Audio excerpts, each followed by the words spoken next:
Hey guys, and welcome into another video. Now today we're going to be doing a player on every NFL team that should be cut this offseason or should be thought of to be cut.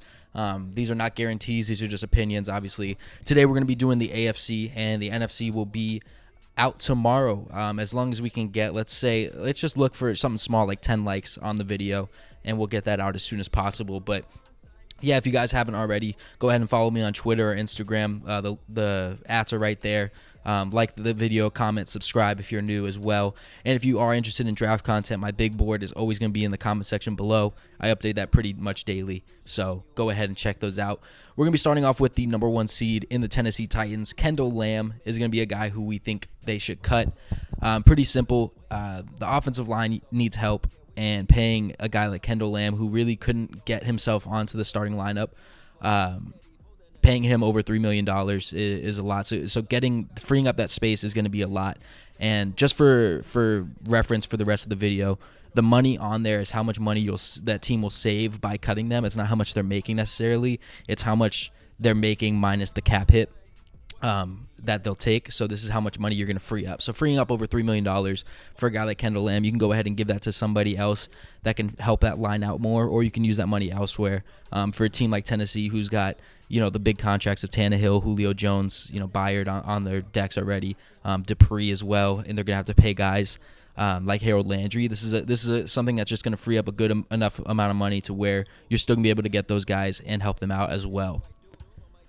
Going over to the Indianapolis Colts, this one's going to be Jack Doyle. A couple of options here for the Colts, honestly, not a surefire one, but I picked Doyle just because almost $6 million, $5.5 million is a lot of money to free up for a guy who I don't think is necessarily worth that contract, personally. I'd rather bring back Mo Alley Cox for probably half of that, and I think you'll get similar production. Doyle is definitely one of the more favorites of the fans. He's definitely done a lot in Indy, and I'm not opposed to bringing him back necessarily, but freeing up $5.5 million is a lot of money that could help out a ton this offseason for a team like Indianapolis, which could be looking to bring in more receiving help and such. I just think there's other avenues that they could be going into where Jack Doyle is not necessarily somebody that needs to be on the roster next season for the team to have success, but that money can go a lot towards that success next year. For Houston, not a lot of contracts that are too bad because it is a young team and they don't have many big contracts. I went with Kaimi Fairbairn, the kicker, because in reality, when you're a team, especially like Houston, where you're young, use all the money you can to attract free agents, because you're going to have to overpay for free agents to get them to Houston, and you're going to have to have a big offseason this year. New coach in Lovie Smith. He has a vision. He's going to want to get defenders. And I think this is a good offseason where there's a lot of players that are available that teams can look at. So Houston, in order to be a player in the market, needs as much money as they can get. And paying a kicker as much as they are, he's making more than $2 million, but you're going to free up almost $3 million by cutting him. You can go ahead and draft a kicker this year, or you can pick up one from a practice squad or whatever it may be. I just think that there's no reason to be paying the kicker as much as they are. And although Fairbairn is I'd say above average kicker, he's not, Harrison Butker, Justin Tucker, Graham Gano, those guys, McPherson. I think that you can live with letting Fairbairn go and getting a kicker for 1.5 or less. Jacksonville, it's pretty easy here for me. It's going to be Carlos Hyde. Frees up about $2 million. ETN's going to be healthy. James Robinson's going to come back healthy. I just don't see a need for Carlos Hyde in this offense. When he had his opportunities, he didn't do too much with them. So for me, getting a guy like Hyde off the books, you can use that money elsewhere and replace him with another running back or different positions. But yeah, Hyde I just don't see the value in him on this Jags team. I do see teams picking up Hyde and giving him that vet minimum maybe. But to free up $2 million on, again, a young team like Jacksonville, where you're going to need to overpay some free agents to lure them there, I think it's just a better option to free up that money. Going out over to Kansas City, a couple guys that could have been here. Anthony Hitchens was the other one I was kind of debating because, you have young linebackers like Nick Bolton, Willie Gay. Hitchens freeing up, I think it was about $8 million, is definitely going to be big. But I went ahead and went with Frank Clark. He's making a huge contract. I think it's over $20 million. So you do lose a lot in dead cap here, but freeing up almost over $13 million, $13.5 million almost, For a guy whose production really just wasn't there, for me, I really like Arnold Ebiketie going to them at the end of the first round. I hope that that's the pick. It just seems like a great pick for them. But $13.5 million can go a long way into re-signing guys like Orlando Brown and Tyrann Mathieu, or bringing in more players as well. So, $13.5 million is a lot of money. And for a team like Kansas City, who really has a lot of money at the top of the books in Tyreek, Kelsey, Mahomes, Jones, and Tyrann, this is a team that needs to have as much money as they can to fill out the rest of the roster. And I think Frank Clark has to be one to go here. For the Raiders, another team that was kind of hard to find a specific guy, I went ahead and went with Denzel Good. He was hurt a lot of the year. I believe he tore his ACL. And you have young guys like Leatherwood and such. Whether or not you think he's going to be a great player, it's to be foreseen. But paying a guy like Denzel Good, who is decent, but he's not. I wouldn't claim him to be a starter on most teams necessarily. So for him to be making as much as he is, you're able to free up over $4 million letting him go. He didn't play this last year, most of the year. So yeah, get that money back in the books for Las Vegas and just help out as much as you can. Again, I mean, the offensive line, although it wasn't great, it's young, and I think that you can get a lot done with that money more than keeping Good on the books. Going over to the Chargers, this one was pretty easy. Brian Bulaga is going to be the pick. Wasn't playing much, and the line was one of the best in football, and that's saying a lot for the Chargers, who have frequently had very bad offensive line play. So Bulaga being up there in age and seeing how good the line played even without him in the lineup, I think it's pretty simple that that $10.75 million can go right to Mike Williams if you want to keep him in-house. But yeah, I'm not a fan of keeping Bulaga. I think it's an easy cut to free up a lot of money. Chargers fans, how do you feel about that? For the Broncos, another team where there's just not much, there's not many moves to make. I went ahead and went with Deshaun Hamilton. They had that trade that was about to go through. I forgot who it was with, where they were sending Deshaun Hamilton, and then he ended up getting hurt. But just freeing up over $2 million, you have your top three locked up in Patrick, Sutton, and Judy. Hamler's still there, obviously, and Hamilton's just I'm not gonna be paying multiple $1 million for my fifth, sixth receiver on the depth chart. So I'm gonna let him go because I don't think that trade market's there for him anymore. Let him go, hit the open market, and see if he can get another opportunity elsewhere. Going on to Buffalo here, I went with AJ Klein. There are some interesting topics here for Buffalo. There's a couple guys that could be looked at as cuts, but I went with Klein, older linebacker, freeing up $5 million.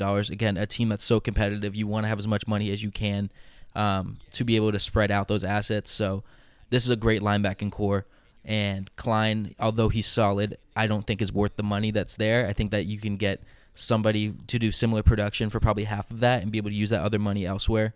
So yeah, Klein is somebody I'm willing to let go if I'm Buffalo, and freeing up a pretty decent chunk of cap. Now the Patriots, this one might be a little bit surprising to some.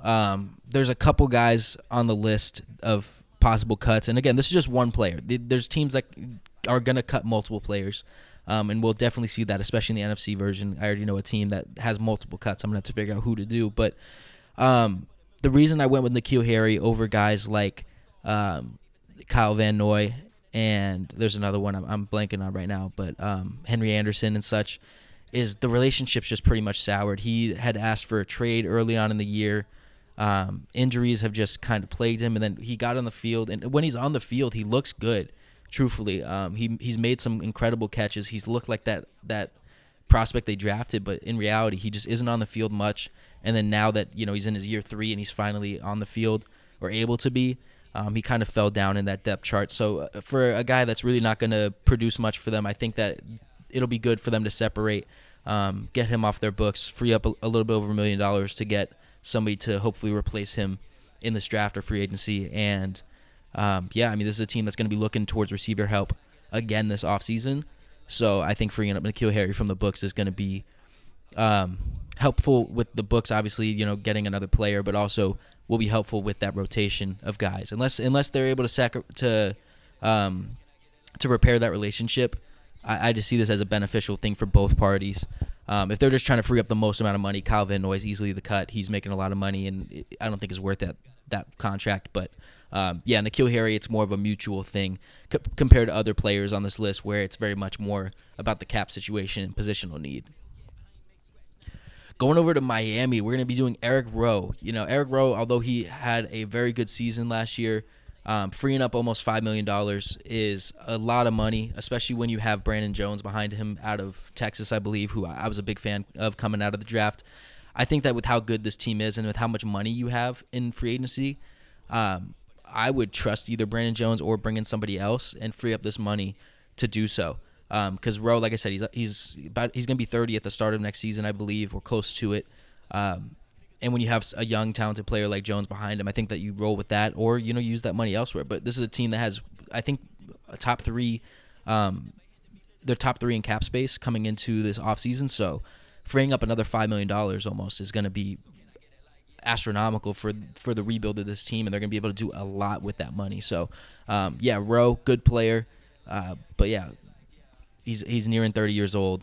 Safeties are very much usually on the decline after 30, and $5 million can go a lot of the way, especially when you have a guy like Jones behind him. Sheldon Rankins for the Jets is going to be my cut. Again, another couple things. Like I said, it's not, they're only going to make one cut this offseason. They can make multiple. Like Greg Van Roten should definitely be cut for $3 million. But I'm doing Sheldon Rankins. He was there for every game, but he really didn't play much. And he's making a lot of money. So, when you're looking at their defense, Fatu Kasi, hopefully they're able to bring him back. But Quinnen Williams will be there. John Franklin Myers will be there. They're D tackles. They have Carl Lawson on that outside. So really, I just don't see a space for Rankins to even fit into the lineup other than depth and injury replacement, And for how much money he's making for a young team like the Jets, I'd free up that money and help out elsewhere.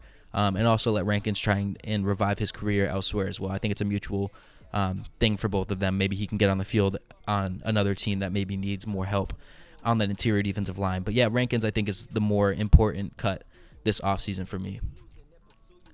We're going to see this all offseason for the AFC champion Cincinnati Bengals, and congratulations to them as well for making it to the Super Bowl and having an amazing show in that Super Bowl. This is a fun team, man. But Trey Waynes, they went big, and I respect it very much. Coming into this offseason, they spent big on free agents that other teams weren't viewing as big free agents, and they overpaid for every single one of them. And some of those contracts look like they're not that much, Hendrickson and such, but some of them are way too big, and that's Trey Waynes. So I'd free up that money because although they have a lot of cap space, that's that money right there clearing up over almost $11 million. In my Giants offseason, if you haven't seen it, I have the Giants trading James Bradberry to the Bengals. Right there, you're able to take his contract because of this cut, and it really doesn't affect your cap much. And you're still going to want to bring back Jesse Bates and such. So, yeah, Trey Waynes I think is the easy cut. I just don't see a way he's going to be on the roster next season unless they truly believe in his talent. But injuries have riddled his career. For Pittsburgh, a simple one. Joe Schobert was one of the best linebackers in the league just a couple years ago and has slowly fallen down. And this is a team that has a lot of young talent at that linebacker position. They're always competitive in that sense. But, yeah, $8 million near can be very useful for rebuilding the offensive line. They don't have a quarterback. Maybe they go after a veteran. So that money is going to be used very importantly this offseason. I just don't think it needs to be used on Schobert. I think that they're able to use that. Buddy Johnson's there. Devin Bush was a high pick. I think they're good on that interior offensive or that interior linebacker core. So, yeah, Schobert, that money can just go elsewhere. I think that he'll get a job somewhere else and have still a solid career, but I just don't see it working out for him in Pittsburgh right now. For Cleveland, this seemed like such an easy one, and I don't remember if other people that I've talked to or looked at have put this, but Case Keenum, I'm not paying my backup quarterback, as much as he's making, over $8 million, for any reason. And also, as much as I like Case Keenum for, the historic highlights that he's given us in his NFL career and everywhere he's gone, that's a lot of money to be paying a backup quarterback at his age. When you look at guys like Mariota and such who aren't even making that much. So, yeah, Case Keenum seems like the easy cut. This is a team that needs the money to replace a lot of talent that they've lost and retool this team to get them back into that playoff contention. And $8 million to Case Keenum is a lot. So freeing up 7 is going to allow you to spend a third of that on another backup quarterback that fits Baker's play style, and the rest of it you can use on re-signing players, moving assets, acquiring assets. The only other guy is Jarvis Landry, but I think if they're going to get rid of him, although the cap space is saved, it will be saving a lot, I think they'd rather trade him. I think that there's teams out there, the younger teams, Houston, the Jets, like those teams, Jacksonville. I think that those teams are going to be willing to take on his contract because it's not necessarily that he doesn't deserve the contract. It's more or less that it's a lot of money for Cleveland to be paying him for them being a run-first offense, especially, So I think that it's very possible that Jarvis gets moved, but Case Keenum is somebody that they can let go and free up that money. Last but not least, Alejandro Villanueva for the Ravens. They moved him to left tackle. He was their lowest graded lineman, according to PFF, I believe. They just have a ton of linemen and a ton of offensive line help. And plus, they have a very solid pick in this draft where I think they'll most likely go offensive line if a guy like Trevor Penning or Linderbaum is there. Villanueva, is, if you don't know his story, fantastic human being and person, and it's nothing personal to him. But that $6 million is going to be used very much so for this Baltimore team who, still needs some more weapons on that offense. The running back room is still a question because we don't know who's coming back from injury. There's 3 of them that had season-ending injuries, and then they had a rotation of Freeman and Murray and Tyson Williams, and Le'Veon was there a little bit. There's so much question marks on that offense, and plus a lot of guys to pay. There's a lot of guys to pay. So we'll see what happens there. They got a new defensive system coming in, so we'll see what happens. But Villanueva freeing up $6 million will do a lot. But that's going to be it for this video. This is just the AFC. Again, if we can just get 10 likes on this video, we'll get the NFC video out as quickly as possible. But, I really do appreciate you guys for watching. I hope that you guys do enjoy this content. Shout out to the Goat House. It's where I got the inspiration for the video, and I very much have watched their content a lot, so their link will be in the description below if you haven't seen their content, which is crazy if you've seen my content, not theirs. But yeah, if you agree with these, let me know. If you have somebody else on your team that you want to be cut, let me know in the comment section below. Don't forget to subscribe, and if you did enjoy the video, please be sure to leave it that like. If you didn't, that's okay. Just refresh the page and let me know what you think about it the second time. And without further ado, that's going to be it for me. I'll see you guys in the next one.